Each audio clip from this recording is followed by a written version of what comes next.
ದೇವರಿಗೆ ಈ ರೀತಿ ದೀಪ ಹಚ್ಚಿದರೆ ಲಕ್ಷ್ಮಿ ಮನೆಗೆ ಬರುತ್ತಾಳೆ.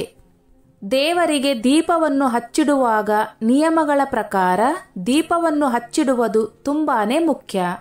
ದೇವರ ಆರಾಧನೆಯನ್ನು ನಾವು ಹೇಗೆ ನಿಯಮಗಳ ಪ್ರಕಾರ ಮಾಡುತ್ತೇವೆಯೋ ಹಾಗೆ ದೇವರಿಗೆ ದೀಪವನ್ನು ಕೂಡ ನಿಯಮಗಳ ಪ್ರಕಾರ ಹಚ್ಚಿಡಬೇಕು. ದೇವರಿಗೆ ದೀಪವನ್ನು ಹಚ್ಚುವುದು ಹೇಗೆ? ದೇವರಿಗೆ ದೀಪ ಹಚ್ಚುವಾಗ ಯಾವೆಲ್ಲ ನಿಯಮಗಳನ್ನು ಅನುಸರಿಸಬೇಕು? ದೇವರಿಗೆ ದೀಪ ಹಚ್ಚುವಾಗ ಈ ನಿಯಮಗಳನ್ನೇ ಪಾಲಿಸಿ. ಹಿಂದೂ ಧರ್ಮದಲ್ಲಿ ಪೂಜೆಯು ಮಹತ್ತರ ಸ್ಥಾನವನ್ನು ಪಡೆದುಕೊಂಡಿದೆ.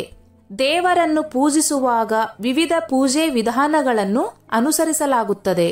ಅವುಗಳಲ್ಲಿ ದೇವರಿಗೆ ದೀಪ ಬೆಳಗುವುದು ಕೂಡ ಒಂದಾಗಿದೆ. ಯಾವುದೇ ದೇವರ ಪೂಜೆಯನ್ನು ಪ್ರಾರಂಭಿಸುವ ಮುನ್ನ ದೇವರಿಗೆ ದೀಪವನ್ನು ಬೆಳಗಿಸಬೇಕೆನ್ನುವ ಸಂಪ್ರದಾಯವಿದೆ. ಈ ರೀತಿ ದೀಪವನ್ನು ಬೆಳಗಿಸುವುದರ ಮೂಲಕ ಪೂಜೆಯನ್ನು ಪ್ರಾರಂಭಿಸಿದಾಗ ಮಾತ್ರ ಪೂಜೆಯ ಪೂರ್ಣ ಫಲ ನಮಗೆ ಪ್ರಾಪ್ತವಾಗುವುದು. ಆದರೆ ದೇವರಿಗೆ ದೀಪವನ್ನು ಬೆಳಗುವಾಗ ಕೆಲವೊಂದು ನಿಯಮಗಳನ್ನು ಅನುಸರಿಸಬೇಕೆಂದು ಹೇಳಲಾಗುತ್ತದೆ. ಆ ನಿಯಮಗಳ ಕುರಿತು ನಾವಿಂದು ಇಲ್ಲಿ ತಿಳಿದುಕೊಳ್ಳೋಣ.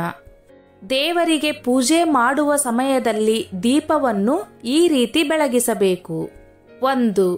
ದೇವರಿಗೆ ದೀಪವನ್ನು ಹಚ್ಚುವಾಗ ಅಥವಾ ಬೆಳಗುವಾಗ ದೀಪದ ಬತ್ತಿಯು ಯಾವಾಗಲೂ ಪೂರ್ವ ದಿಕ್ಕಿನತ್ತ ಅಥವಾ ಉತ್ತರ ದಿಕ್ಕಿನತ್ತ ಮುಖ ಮಾಡಿರಬೇಕು ಎಂಬುದನ್ನು ಗಮನದಲ್ಲಿಟ್ಟುಕೊಳ್ಳಿ. ಒಂದು ವೇಳೆ ನೀವು ಪೂಜೆ ಮಾಡುವಾಗ ತುಪ್ಪದ ದೀಪವನ್ನು ಹಚ್ಚುತ್ತಿದ್ದರೆ ಈ ವಿಚಾರವನ್ನು ಗಮನದಲ್ಲಿಟ್ಟುಕೊಳ್ಳಿ. ಅದೇನೆಂದರೆ ತುಪ್ಪದ ದೀಪವನ್ನು ಬೆಳಗಿದ ತಕ್ಷಣವೇ ಎಣ್ಣೆಯ ದೀಪವನ್ನು ಬೆಳಗಲು ಹೋಗಬೇಡಿ. 2.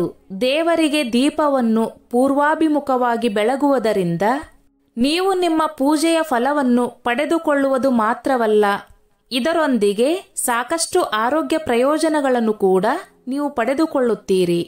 ಈ ರೀತಿ ದೀಪ ಬೆಳಗುವುದರಿಂದ ನಿಮ್ಮ ಒತ್ತಡವು ಕಡಿಮೆಯಾಗುತ್ತದೆ ಎನ್ನುವ ನಂಬಿಕೆಯಿದೆ. 3. ಪೂರ್ವಾಭಿಮುಖವಾಗಿ ದೀಪವನ್ನು ಹಚ್ಚಿಡುವುದನ್ನು ಹೊರತುಪಡಿಸಿ ನೀವು ಉತ್ತರಾಭಿಮುಖವಾಗಿ ದೇವರಿಗೆ ದೀಪವನ್ನು ಹಚ್ಚಿಡುವುದರಿಂದ ವ್ಯಕ್ತಿಯು ಸಮೃದ್ಧಿ ಮತ್ತು ಜ್ಞಾನದಲ್ಲಿ ವೃದ್ಧಿಯನ್ನು ಪಡೆದುಕೊಳ್ಳುತ್ತಾನೆ. 4. ದೇವರಿಗೆ ದೀಪವನ್ನು ಪಶ್ಚಿಮಾಭಿಮುಖವಾಗಿ ಹಚ್ಚಿಡುವುದರಿಂದ ನೀವು ಯಾವುದೇ ಕೆಲಸವನ್ನು ಮಾಡಲು ಹೊರಟರೂ ಅದರಲ್ಲಿ ಅಡೆತಡೆಗಳು ಅಥವಾ ಸಮಸ್ಯೆಗಳು ಎದುರಾಗಲು ಪ್ರಾರಂಭವಾಗುವುದು ಮತ್ತು ಆತನಲ್ಲಿ ಆತಂಕವು ಹೆಚ್ಚಾಗುವುದು. 5. ಇನ್ನು ದಕ್ಷಿಣಾಭಿಮುಖವಾಗಿ ದೇವರಿಗೆ ದೀಪವನ್ನು ಹಚ್ಚಿಡುವುದರಿಂದ ನಿಮಗೆ ಸಾಕಷ್ಟು ಹಾನಿ ಉಂಟಾಗಬಹುದು ಮತ್ತು ಸಮಸ್ಯೆಗಳ ಸುಳಿಯಲ್ಲಿ ನೀವು ಸಿಲುಕಿಕೊಳ್ಳಬಹುದು. 6. ಹಿಂದೂ ಧರ್ಮದ ಪ್ರಕಾರ ದೀಪವನ್ನು ಪೂಜಾ ಸ್ಥಳದ ಮಧ್ಯದಲ್ಲಿ ಮತ್ತು ದೇವರ ವಿಗ್ರಹ ಅಥವಾ ಪ್ರತಿಮೆಯ ಮುಂದೆ ಇಡಬೇಕು. ಇದು ನೀವು ದೇವರಿಗೆ ದೀಪವನ್ನು ಇಡುವ ಸರಿಯಾದ ವಿಧಾನವಾಗಿದೆ. ಬದಲಾಗಿ ದೀಪವನ್ನು ಬಾಗಿಲ ಬಳಿ, ಫೋಟೋಗಳ ಹಿಂದೆ ಅಥವಾ ದೇವರ ಕೋಣೆಯ ಯಾವುದೋ ಒಂದು ಮೂಲೆಯಲ್ಲಿ ಇಡುವುದು ಸೂಕ್ತವಲ್ಲವೆಂದು ಹೇಳಲಾಗಿದೆ. 7. ಎಣ್ಣೆ ದೀಪದಲ್ಲಿ ಕೆಂಪು ಬತ್ತಿಯನ್ನು ಬಳಸುವುದು ಮಂಗಳಕರ ಮತ್ತು ಎಣ್ಣೆಯ ದೀಪಕ್ಕೆ ಹತ್ತಿ ಬತ್ತಿಯನ್ನು ಬಳಸುವುದು ಲಾಭದಾಯಕವೆಂದು ಪರಿಗಣಿಸಲಾಗಿದೆ. ಹಣದ ಸಮಸ್ಯೆ ದೂರ. ನೀವು ನಿರಂತರವಾಗಿ ಹಣಕಾಸಿನ ಸಮಸ್ಯೆಗಳನ್ನು ಎದುರಿಸುತ್ತಿದ್ದರೆ ಅಂತಹ ಸಂದರ್ಭದಲ್ಲಿ ಅದರಿಂದ ಮುಕ್ತಿಯನ್ನು ಕಂಡುಕೊಳ್ಳುವುದಕ್ಕಾಗಿ ನೀವು ಸಂಪತ್ತಿನ ಮುಖ್ಯ ದೇವತೆಯಾದ ಲಕ್ಷ್ಮೀ ದೇವಿಯ ಮುಂದೆ 7 ಮುಖದ ದೀಪವನ್ನು ಬೆಳಗಿಸಬೇಕು. ಇದಾದ ನಂತರ ಲಕ್ಷ್ಮೀ ದೇವಿಯ ವೇದ ಮಂತ್ರಗಳನ್ನು ಪಠಿಸಬೇಕು ಎಂಬುದನ್ನು ಗಮನದಲ್ಲಿಟ್ಟುಕೊಳ್ಳಿ. ನೀವು ಹೀಗೆ ಮಾಡುವುದರಿಂದ ನಿಮ್ಮ ಮನೆಯಲ್ಲಿನ ದಾರಿದ್ರ್ಯ ನಾಶವಾಗುತ್ತದೆ, ಅಲ್ಲದೆ ಹಣಕ್ಕೆ ಸಂಬಂಧಿಸಿದ ಎಲ್ಲಾ ಸಮಸ್ಯೆಗಳು ಕೊನೆಗೊಳ್ಳುತ್ತವೆ. ಸಮಾಜದಲ್ಲಿ ಉತ್ತಮ ಸ್ಥಾನ, ಸನ್ಮಾನಕ್ಕಾಗಿ ಸಮಾಜದಲ್ಲಿ ತಮ್ಮದೇ ಆದ ಸ್ಥಾನವನ್ನು ಬಯಸುವವರು, ಎಲ್ಲರಿಂದಲೂ ಕೀರ್ತಿಯನ್ನು ಪಡೆದುಕೊಳ್ಳಲು ಬಯಸುವವರು ಪ್ರತಿದಿನ ಮುಂಜಾನೆ ಸೂರ್ಯದೇವರಿಗೆ ಅರ್ಘ್ಯವನ್ನು ಅರ್ಪಿಸಬೇಕು.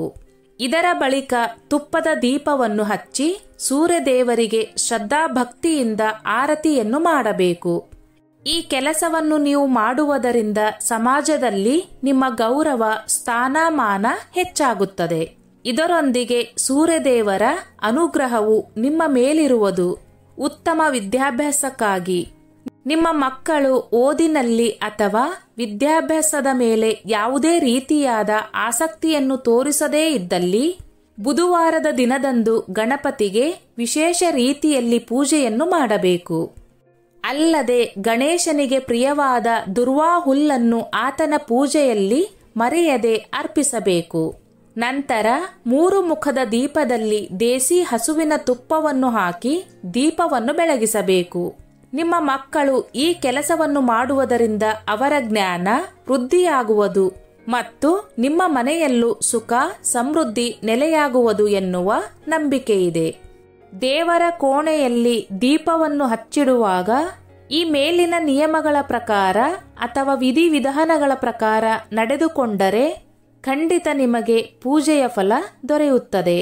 ಇನ್ನು ಮುಂದೆ ದೇವರಿಗೆ ದೀಪವನ್ನು ಹಚ್ಚಿಡುವಾಗ ಈ ಮೇಲಿನಂತೆ ಹಚ್ಚಿ. ಸ್ನೇಹಿತರೆ, ಈ ನನ್ನ ಮಾಹಿತಿ ನಿಮಗೆ ಇಷ್ಟವಾಗಿದ್ದಲ್ಲಿ ದಯವಿಟ್ಟು ಶೇರ್ ಮಾಡಿ, ಲೈಕ್ ಮಾಡಿ ಮತ್ತು ಸಬ್ಸ್ಕ್ರೈಬ್ ಮಾಡಿ.